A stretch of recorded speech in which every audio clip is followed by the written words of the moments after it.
ಯಾವಾಗಲಾದರೂ ಹೀಗಾಗಿದೆಯಾ? ಯಾರಾದರೂ ಪರಿಚಯ ಆಗ್ತಾರೆ, ಅವರ ಮೇಲೆ ಪ್ರೀತಿ ಹುಟ್ಟುತ್ತೆ, ಅವರೇ ಅಭ್ಯಾಸವಾಗಿ ಬಿಡ್ತಾರೆ, ಜಗಳವಾಡುತ್ತೆ, ಮಾತನಾಡುವುದನ್ನು ನಿಲ್ಲಿಸಿ ಬಿಡುತ್ತೇವೆ, ಮೋಸ ಆಗುತ್ತೆ, ಮತ್ತೆ ಅವರು ನಮ್ಮನ್ನು ಬಿಟ್ಟು ಹೋಗ್ತಾರೆ, ಮತ್ತೆ ನಾವು ಚೂರಾಗಿ ಹೋಗ್ತೀವಿ. ಅಹಂಕಾರಿಗೆ ಯಾವ ಈಶ್ವರನೂ ಇರುವುದಿಲ್ಲ, ಈರ್ಷೆ ಮಾಡುವ ವ್ಯಕ್ತಿಗೆ ನೆರೆಹೊರೆಯವರು ಇರುವುದಿಲ್ಲ, ಮತ್ತು ಕೋಪಿಷ್ಟ ವ್ಯಕ್ತಿಗೆ ಯಾವ ಸ್ನೇಹಿತನೂ ಇರುವುದಿಲ್ಲ. ರಾತ್ರಿ ನೆಮ್ಮದಿಯಾಗಿ ನಿದ್ದೆ ಮಾಡುವುದು ಅಷ್ಟು ಸುಲಭದ ಮಾತಲ್ಲ. ಅದಕ್ಕೆ ದಿನವಿಡೀ ಪ್ರಾಮಾಣಿಕವಾಗಿ ದುಡಿಯಬೇಕಾಗುತ್ತದೆ. ಯಾರು ನಿಮಗೆ ಸುಮ್ಮನೆ ಗೌರವ ಕೊಡುವುದಿಲ್ಲ.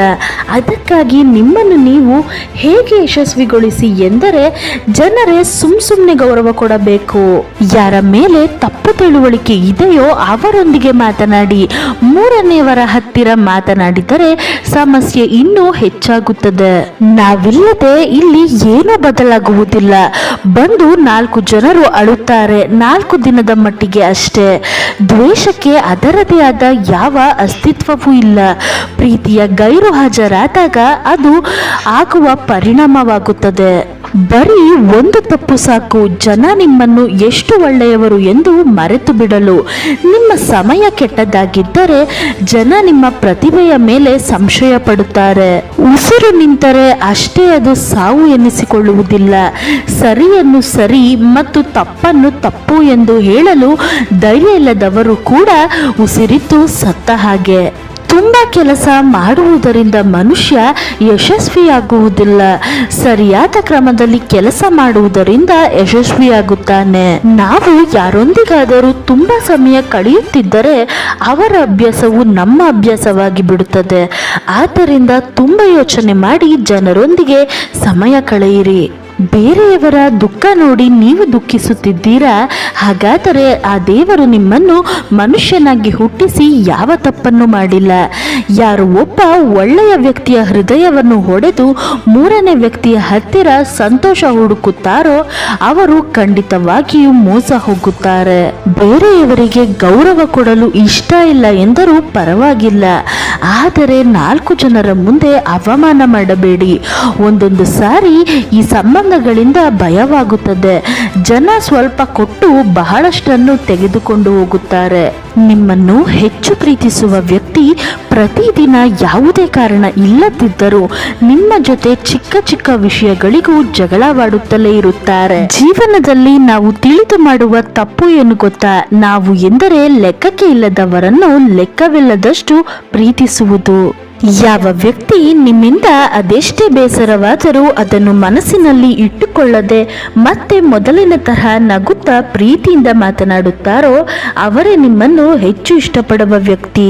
ಕೋಪ ಪಡುವವರು ಮತ್ತು ಮುನಿಸಿಕೊಳ್ಳುವವರು ಈ 2 ಇದ್ದವರು ನಿಮ್ಮ ಜೀವನದಲ್ಲಿ ಇದ್ದರೆ ಅವರನ್ನು ಯಾವುದೇ ಕಾರಣಕ್ಕೂ ದೂರ ಮಾಡಿಕೊಳ್ಳಬೇಡಿ. ಯಾಕಂದ್ರೆ ಅವರಿಗೆ ಪ್ರೀತಿಸುವುದನ್ನು ಬಿಟ್ಟು ನಟಿಸಲು ಬರಲ್ಲ. ಭಾವನೆಗಳಿಗೆ ನಿರಂತರ ಪೆಟ್ಟು ಬೀಳುತ್ತಾ ಹೋದರೆ ಹೃದಯ ಕೂಡ ಕಲ್ಲಾಗಿ ಬಿಡುತ್ತದೆ. ಜೀವನದಲ್ಲಿ ನಮಗೆ ಅರ್ಥ ಮಾಡಿಸುವವರು ಸಿಗುತ್ತಾರೆ ವಿನಃ ನಮ್ಮನ್ನು ಅರ್ಥ ಮಾಡಿಕೊಳ್ಳುವವರು ಸಿಗುವುದು ವಿರಳ. ಸಂಬಂಧಗಳು ಹಾಳಾಗುವುದು ದೊಡ್ಡ ದೊಡ್ಡ ಕಲಹಗಳಿಂದ ಅಲ್ಲ, ಹಿಂದೆ ಮಾತನಾಡುವ ಹವ್ಯಾಸದಿಂದ. ಯಾರು ಎಷ್ಟೇ ಸುಂದರವಾದ ವೇಷ ಹಾಕಿದ್ರೂ ಪರಿಸ್ಥಿತಿಗಳು, ಕಾಲ ಅವರ ನಿಜ ಸ್ವರೂಪವನ್ನು, ಗುಣಗಳನ್ನು ಎಂದೋ ಒಂದು ದಿನ ಪರಿಚಯ ಮಾಡುವುದು ಸತ್ಯ.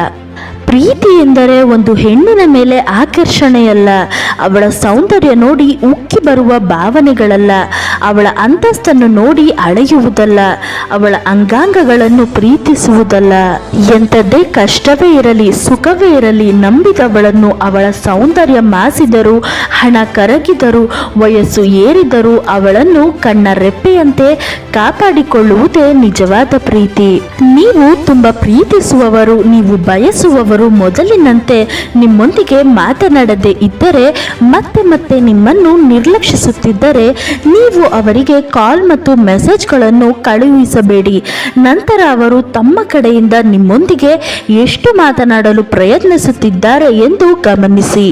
ಆ ವ್ಯಕ್ತಿ ನಿಮ್ಮನ್ನು ನಿಜವಾಗಿಯೂ ಪ್ರೀತಿಸುತ್ತಿದ್ದರೆ ನೀವು ಕರೆ ಮಾಡದಿದ್ದರೆ ಅವರು ಖಂಡಿತವಾಗಿಯೂ ಕರೆ ಮಾಡಿ ನಿಮ್ಮ ಬಗ್ಗೆ ವಿಚಾರಿಸುತ್ತಾನೆ. ಆದರೆ ಅವರ ಕಡೆಯಿಂದ ಕರೆ ಬರದಿದ್ದರೆ ನೀವು ಕೂಡ ಕಾಲ್ ಮಾಡಬೇಡಿ. ಅಂದ ಹಾಗೆ ಒಂದು ವಿಷಯ ಹೇಳಲ್ಲ, ನಿಲ್ಲಲು ಪ್ರಯತ್ನಿಸುವ ವ್ಯಕ್ತಿಯನ್ನು ನಿಮ್ಮ ಜೀವನದಲ್ಲಿ ಬಿಟ್ಟುಕೊಳ್ಳುವುದು ಒಳ್ಳೆಯದೇ.